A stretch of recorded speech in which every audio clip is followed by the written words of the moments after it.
La réunion à vous, j'espère que vous allez bien, c'est du virus. Première vidéo de 2023 et bonne année, bonne année, bonne année. Et c'est pas ce que je peux vous souhaiter qu'on veut, tout ce que vous voulez dans la vie s'exauce, c'est que l'univers, le divin, la divine mère exauce vous apporte longévité, prospérité, bonheur, santé et la joie aussi. Pour ceux qui veulent l'amour, qu'on vous donne l'amour, qu'on vous apporte la connaissance, ou bien pour ceux qui veulent l'initiation, qu'on vous guide vers le chemin de l'initiation. Je vais faire une brève vidéo parce que nous entrons dans une nouvelle ère, une nouvelle année. Et aussi, c'est aussi par rapport à une question qui m'est posée beaucoup en inbox. C'est lorsqu'on se fait initier, pour certaines personnes qui sont allées se faire initier dans des ordres, dans des écoles et tout, ici, ils me demandent souvent pourquoi, dans certains cas, lorsqu'on va se faire initier, après l'initiation, on a l'impression d'être abandonné par le maître après un certain temps. Donc, c'est de ça qui sera la question. Je vais faire l'effort d'être le plus bref et le plus précis possible en prenant des exemples terre à terre qui vous permettront de comprendre le pourquoi de chaque chose. Déjà, c'est quoi l'initiation? Je pense que j'ai déjà fait une vidéo là-dessus. L'initiation, en fait, c'est un processus spirituel qui vous permet en quelque sorte, d'entrer en contact de manière active avec certaines énergies par le canal d'un égrégore précis. Parce que pour se faire initier, il est plus facile de passer par un certain égrégore, que ce soit l'égrégore familial pour ceux qui s'initient parfois aux pratiques de leurs ancêtres, ou bien pour ceux qui s'initient par exemple dans les égrégores, par les égrégores de certains ordres comme la franc-maçonnerie, Rose-Croix et autres. Voilà, donc bref, le fait est qu'il faut passer par un canal précis pour pouvoir maximiser ses chances d'initiation. Raison pour laquelle on dit toujours, pour se faire initier, il faut un maître initiateur. Voilà.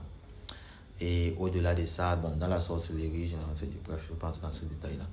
Donc, quand vous vous faites initier, en quelque sorte, on vous présente, on vous officialise comme un homme spirituel à part entière.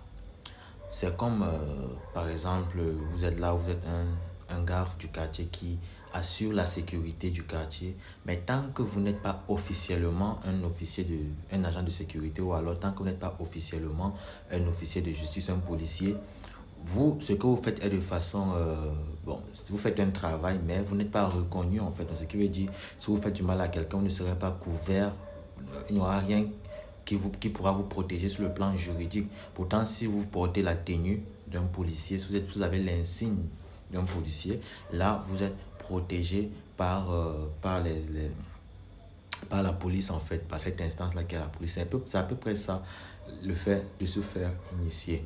Quand on se fait donc initier, en quelque sorte, on devient officiellement, sur le plan spirituel et sur le plan physique aussi, quelqu'un qui a la capacité de communiquer, de travailler avec le monde invisible. Maintenant, lorsque vous vous faites initier, le processus évolutif est gradué en fait. Donc, vous n'allez pas vous faire initier aujourd'hui, le lendemain, vous allez commencer à faire des voyages astraux, faire le voyage à l'état des djinns, voir des choses. Non, tout s'obtient graduellement parce que chaque fois que vous ouvrez une porte, chaque fois que vous ouvrez une porte dans votre corps ou dans votre vie, vous laissez accès à certaines énergies. Et si votre corps n'est pas prêt à supporter ces énergies-là, vous pouvez avoir des séquelles ou des conséquences lourdes. Raison pour laquelle il y a des personnes qui sont peut-être parties faire, après une initiation, peut-être parties faire un rituel pour voir des choses, pourtant ils n'étaient pas prêts pour cela. Ça les a rendues folles, ces personnes-là. Ça les a rendues folles. Voilà. Pour d'autres personnes même qui ont ouvert l'huile mystique et en entendant trop ce qui se passe là-bas, ça les a rendus sourds.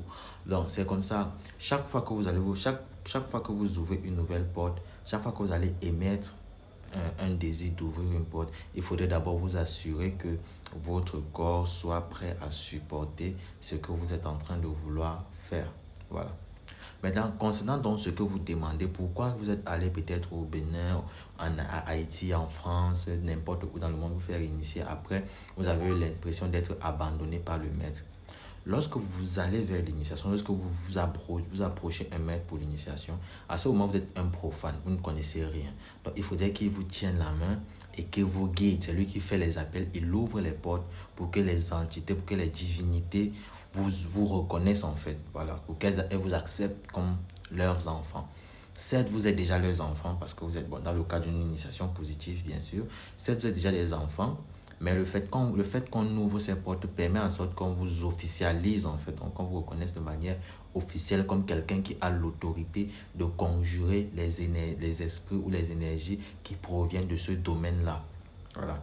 Quelqu'un qui est peut-être initié au rite des eaux ne pourra pas aller faire n'importe quoi en forêt. Quelqu'un qui travaille avec la forêt ou bien les esprits des morts ou des ancêtres ne pourra pas aller faire n'importe quoi à l'eau. Il aura des fonctions assez limitées. Quand vous initiez, il y a une insigne qu'on met sur vous. Il y a une insigne qu'on met sur vous que seuls les autres initiés, seuls les esprits voient cette insigne-là et seuls vous-même, vous voyez cette insigne-là. Raison pour laquelle ce n'est pas par exemple tous les initiés qui sont capables de faire des exorcismes. Pourtant, d'autres sont très compétents. Parce que même pour être exorciste, il y a une insigne qu'il faut avoir ici, là, pour être exorciste. Maintenant, dans le cas de l'exorcisme, peut-être certains vont poser certaines questions, mais sachez qu'on peut avoir une prédisposition à cela, on peut user de certaines énergies, de certains égrégores pour pratiquer les exorcismes, comme les prêtres, les pasteurs ou bien certains adeptes des églises font. Voilà. Mais quand on parle d'exorcisme, c'est une personne qui a la capacité par son énergie propre de poser juste sa main sur une personne sans prononcer aucun nom et l'esprit se manifeste et part. Donc c'est différent. Voilà. Donc cette personne est capable de prendre un verre d'eau, elle souffle dans le verre d'eau, elle vous donne, vous buvez, ce qu'il y a dans votre ventre sort. Voilà, c'est ça qu'on appelle les exorcistes sur le plan spirituel. Ce sont des personnes qui ont la capacité de chasser n'importe quelle mauvaise énergie ou n'importe quel mauvais esprit. Voilà. Et généralement, tout initié de base doit d'abord avoir un minimum de connaissances en exorcisme parce qu'avant de pouvoir invoquer, il faut d'abord être capable de chasser. Voilà. Maintenant, pour le maître, quand le maître vous accompagne, à ce moment, vous êtes dans un état de profane. Donc, vous ne connaissez rien. Il vous accompagne, il vous guide. Lorsqu'il finit les rites initiatiques, il vous offre ce qu'il va vous offrir. Il va vous accompagner pendant quelques petits instants. Il va vous dire, peut-être pendant les 3 premiers mois, il va vous dire, bon, il faut faire ceci, il faut faire cela. Après, il va vous laisser. Une fois qu'il va vous laisser, si vous revenez vers lui, il va vous répondre à vos questions, mais il ne va plus vous guider comme si vous étiez un novice, en fait. C'est pourquoi. Je vais prendre un exemple pour que vous puissiez comprendre.